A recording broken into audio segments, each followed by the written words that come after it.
Assalamualaikum warahmatullahi wabarakatuh. Apa kabarnya teman-teman? Balik lagi di kajian online. IMF atau International Monetary Fund dan juga World Bank atau Bank Dunia adalah dua kekuatan organisasi ekonomi besutan barat yang pernah membuat Indonesia menderita selama puluhan tahun. Kita mungkin teman-teman masih ingat kejadian saat Indonesia mengalami krisis ekonomi pada 98. Itu penyebabnya adalah Indonesia mengikuti kemauan IMF dan mengikuti aturan atau regulasi ekonomi yang diberikan IMF, sehingga Indonesia mengalami krisis moneter parah waktu itu. Belum lagi teman-teman, dulu juga Indonesia pernah harus mengalami pil pahit karena saat mencairkan bantuan dari IMF, Indonesia harus menutup PT Dirgantara yang waktu itu pernah hampir teman-teman berjaya menyaingi berbagai pabrik-pabrik pesawat, dan hal ini tentu tidak bisa dibiarkan. Karena itu teman-teman, salah satu syarat utama waktu itu Indonesia jika ingin mengambil pinjaman dari IMF adalah menutup PT Dirgantara Indonesia. Ya teman-teman, hari ini kita mendapatkan informasi bahwa Presiden Joko Widodo menerima kunjungan dari para petinggi World Bank di istana pada tanggal 25 Juli 2024. Kita belum tahu apa niatan dari delegasi Bank Dunia yang datang ke Indonesia ini. Tapi kalau misalnya dulu di tahun lalu, tepatnya 2023 kalau nggak salah, IMF juga pernah datang ke Indonesia, salah satunya untuk bernegosiasi soal hilirisasi. Bahkan dalam beberapa forum IMF menyebutkan bahwa hilirisasi Indonesia ini sangat berbahaya bagi perekonomian dunia karena bisa mengganggu supply chain ke negara-negara maju. Ya, teman-teman, IMF sampai terang-terangan meminta Indonesia untuk mengevaluasi program hilirisasinya. Tapi alhamdulillah, berkat keteguhan dari kabinet Pak Jokowi, berkat keteguhan dari Presiden Joko Widodo juga, Indonesia tetap dalam pendiriannya untuk melanjutkan hilirisasi. Nah, seperti apa teman-teman ini kunjungan IMF ke Indonesia? Pasti saya yakin ada maksud terselubung, maksud lain. Negara-negara maju mengirimkan IMF, mengirimkan World Bank ke Indonesia pasti punya tujuan lain. Nah, apa tujuan itu? Mending kita langsung saja simak video selengkapnya teman-teman yang disampaikan atau yang kita dapat dari Sekretariat Presiden. Yuk teman-teman, kita simak video selengkapnya.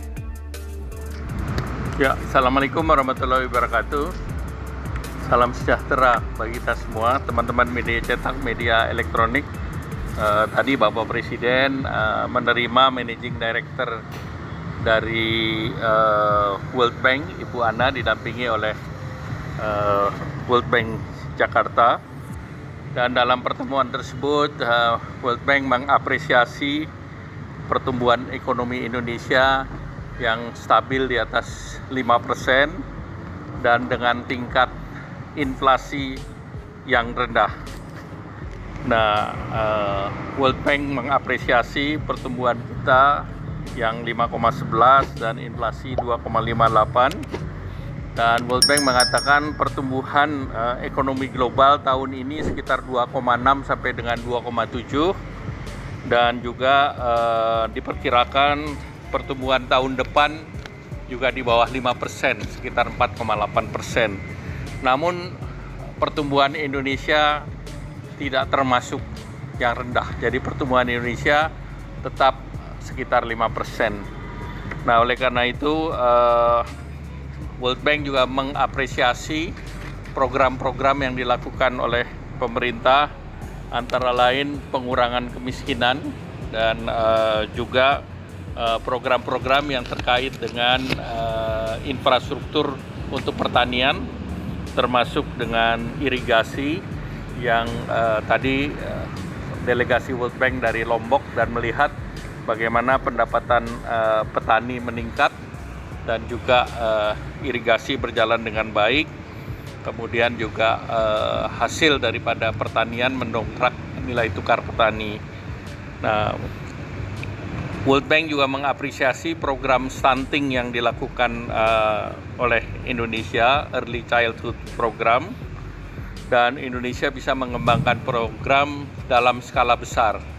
Dan oleh karena itu tadi Bapak Presiden juga menyampaikan kayak terjadi penurunan stunting rate dari 37% ke 21%, dan juga dalam 10% juga kemiskinan ekstrim dari 6,2% menjadi 0,8%.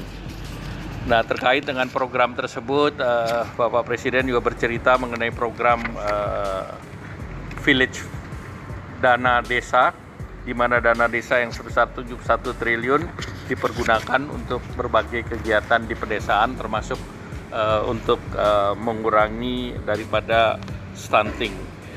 Nah, tentu ke depan terkait dengan rencana kita masuk dalam negara berpendapatan maju, nah beberapa prioritas yang sudah dilakukan oleh Bapak Presiden selama ini seperti infrastruktur, toll road, seaport, kemudian mendorong konektivitas, itu sangat diapresiasi. Demikian pula program hilirisasi.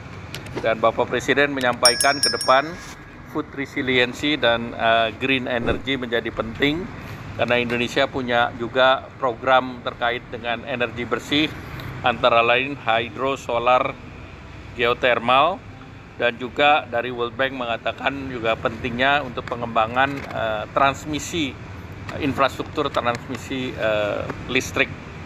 Dan tentu ini menjadi prioritas-prioritas yang perlu dilakukan oleh pemerintah.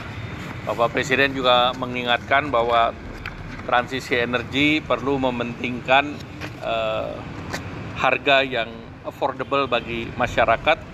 Oleh karena itu, multiple source of energy dengan transmisi yang terkonektiviti antar pulau tentunya diharapkan bisa membuat harga bisa dinikmati oleh masyarakat. Nah, tentunya berbagai subsidi yang dilakukan oleh pemerintah juga tentunya ke depan subsidi ini akan ditujukan kepada mereka yang berhak. Dan juga Bapak Presiden telah menyampaikan prioritas yang telah dilakukan pada periode ini, termasuk pengembangan daripada sumber daya manusia, retraining, reskilling, upskilling, kemudian di sektor kesehatan, dan juga terkait kebutuhan terhadap kebutuhan pekerjaan masa mendatang. Bapak Presiden juga menyampaikan 64.000 dari small and medium enterprise itu bisa mengakses daripada Green Credit Scheme, dan ini dilakukan juga melalui mekanisme kredit usaha rakyat, dan ini mendapatkan pembiayaan dari IBRD World Bank itu sebesar 500 juta.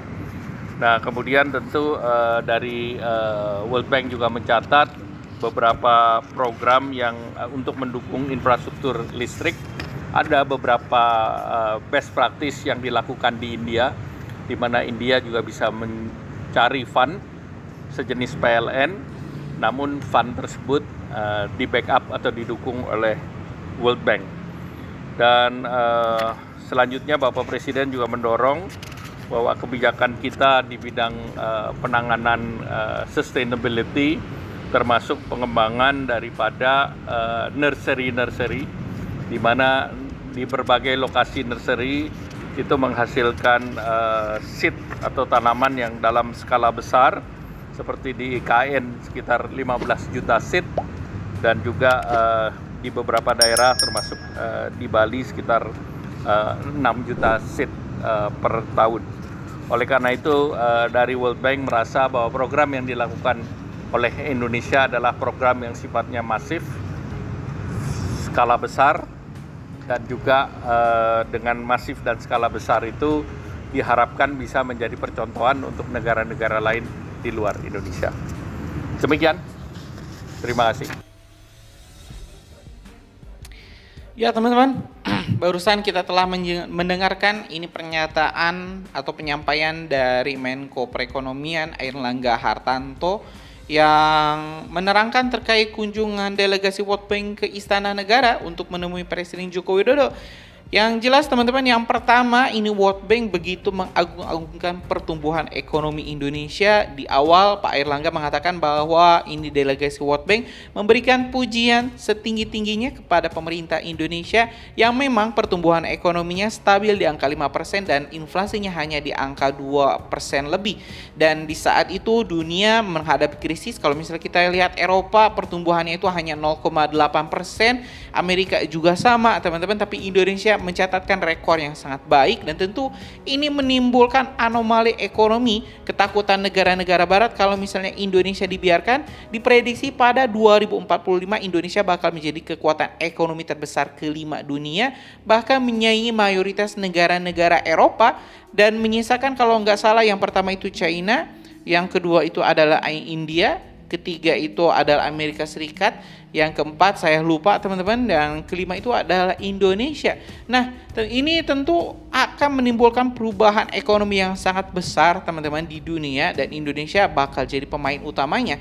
Karena itu saya yakin World Bank bakal terus memepet Indonesia, bakal terus mendekati Indonesia agar Indonesia tidak lepas kontrol dari mereka. Dan saya berharap teman-teman di era selanjutnya Pak Prabowo bisa lebih berhati-hati dengan para delegasi World Bank ataupun IMF, karena yang jelas mereka datang ke sini punya maksud tersendiri.